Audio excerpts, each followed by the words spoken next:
Welcome back to Mellow Labs. On today's episode, we are revisiting this project because the last one failed miserably. Well, I say failed miserably, it worked fine for like a week, but then the tube got clogged, and then because I was undervolting the motor, it was only running on 5 volts, it didn't have enough pressure to keep putting detergent in the machine. So for like a week or two, we were actually just washing our clothes in just water because we didn't realize. Oops. Problem number 2 wasn't actually a problem. The little interface that I had here worked great. Problem was, we didn't end up using it. We only ever needed 25 milliliters, so we just set it to that and just always pressed it, so the screen just ended up having burn-in. Completely unnecessary. So here's what I'm going to do better this time. Number 1, I'm actually going to use a 12 volt power supply instead of the puny 5 volt that screwed me over the first time. And number 2, instead of a complicated interface, I'm just going to use a regular button, which in turn makes the rest of the electronics simpler. Instead of needing an OLED screen and a Raspberry Pi Pico, I can just do this with a button, a D1 Mini, and a motor driver. And finally, number 3, we'll be using a bigger pump. Instead of using this puny little boy, we'll be using this big boy, because he's bigger and stronger. Look at how many. Look at our motor size. It's the same motor size. Well, he's bigger, so he's better. Look at all the flows per minute you can do with this guy. Much better. So that's what I'm gonna do. Let's go ahead and do it. My design process for projects like these is always to grab all the components I'm going to use and put them into the sketch.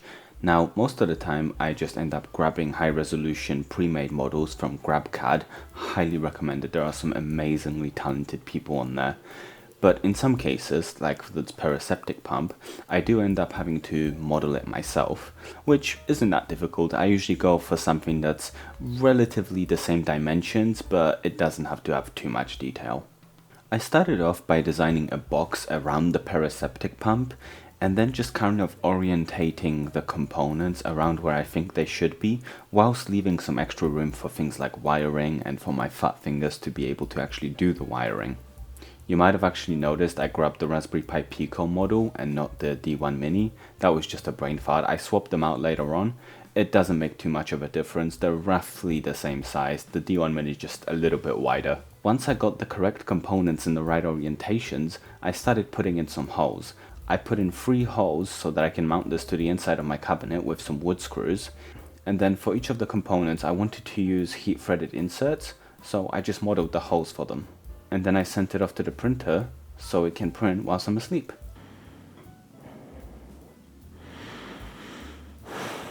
Don't forget to like and subscribe.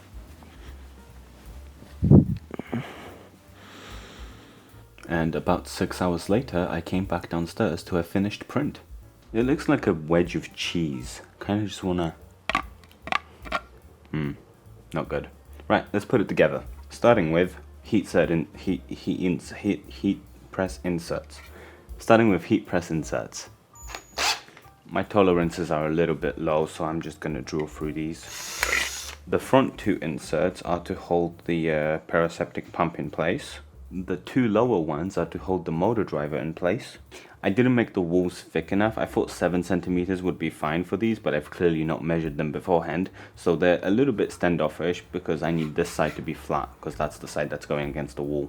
And the single heat insert here is to hold the D1 Mini in place. Let's do a quick little test assembly to make sure that all the parts fit together like they're supposed to before I do any of the wiring. I forgot the pump has a little keying knob, and I forgot to make a hole for it. Perfect. The hole doesn't exactly line up, so I'm persuading it with 300 Celsius.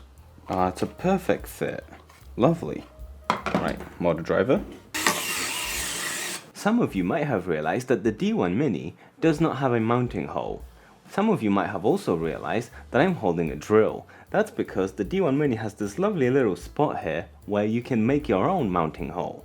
Just like this. Actually, not like this. Don't hold it like this. It's a little bit wonk. All the parts fit together, so now let's do the wiring. Yeah, so this part of the video got really boring, so instead I'm just gonna give you the schematic of how I connected everything. First of all, I took the ground and I plugged it into the ground of the motor driver, and then I plugged it into the ground of the D1 Mini. I then grabbed the plus from the power input and put it into the plus of the motor driver, and then I took the 5-volt output and plugged it into the D1 Mini again. And then I took the first input from the motor driver and plugged it into D2. And then I don't have the button here, so I'm just gonna draw a quick button. And the button is connected to the 3.3 volt output, as well as D7. Also, I think I'm gonna need a 1K resistor between the button input and ground. And then to finish it off, I plugged in the motor into the motor driver, like so. Okay, now we can get on with the video. And that should be it. I might still have to put a drop down resistor on the GPI open for the button, but apart from that, that should be it for the hardware. The code for this is just so ridiculously easy compared to last time. First of all, we're just initiating the pins, then we're turning off pin number 4 because it is the motor pin and it's high by default, so it just makes the motor spin. And then we are waiting for the button input, and by the way, I did have to put a pull down resistor on the button pin, very easy. And then we're just turning on the motor. We need to change the value of how long we sleep for, depending on how much liquid we want to dispense, and then we're turning off, and then we're just waiting for the button to be pressed again. Let's go and calibrate it. To calibrate it, I want to have it as close to the actual installation position as I can. I would put it inside the cabinet, but it's very difficult to film in there, therefore this. So we've got the bottle underneath where it sucks up and it pushes it up there, and hopefully it's got enough oomph to actually push it up there and into that tiny little cap.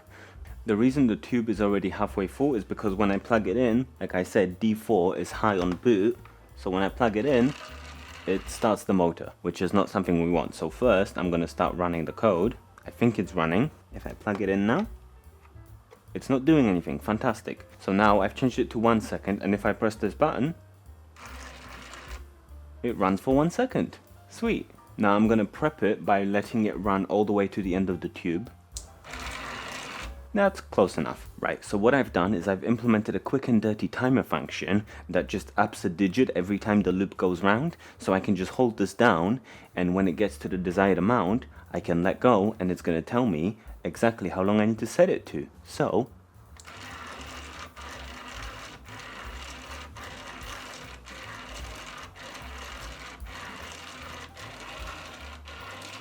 "35 seconds. So now I can set the duration, I can empty that cap, and we can go again. Okay, I really should have done this earlier, but I've changed D4 to D2 just because D2 isn't high on boot and it just won't run the motor randomly. Yay. Okay, so I've got the code running, I've got the time set, and now it should be on for 35 seconds. It is bang on 25 milliliters. Yes! Okay, let's install it. Whilst he's installing that, I'd like to give a huge shout out to my Patreon supporters, who are pretty much the only reason I have any money to spend on these YouTube videos.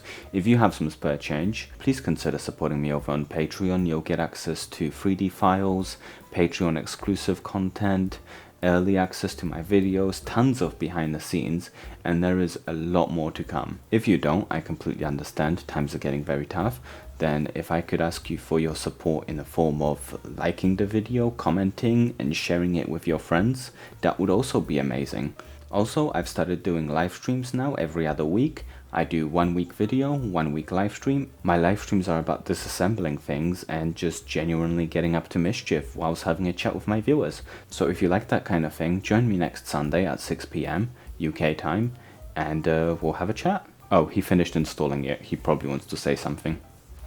So that's it, right? I turn on the washing machine, I press the button, it dispenses detergent into my washing machine, and I'm done.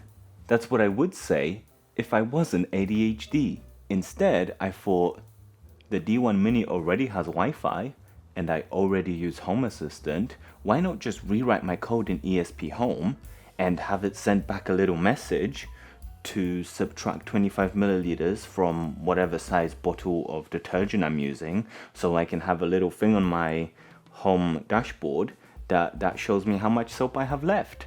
So that's exactly what I did. So now, when I press this button, it starts dispensing into the machine, and it sends a message to my thing here to decrease it by 25. So now, when I'm out shopping, I can just be like, oh, I'm running low on detergent. Buy more. Isn't that cool? I think it's pretty cool. My partner thinks it's pretty cool. So yeah, I think I made a pretty cool thing. Anywho, thank you for watching. Let me know what you think down below, and I'll see you on next week's live stream. Goodbye. I can't slide out of frame, so I'm just gonna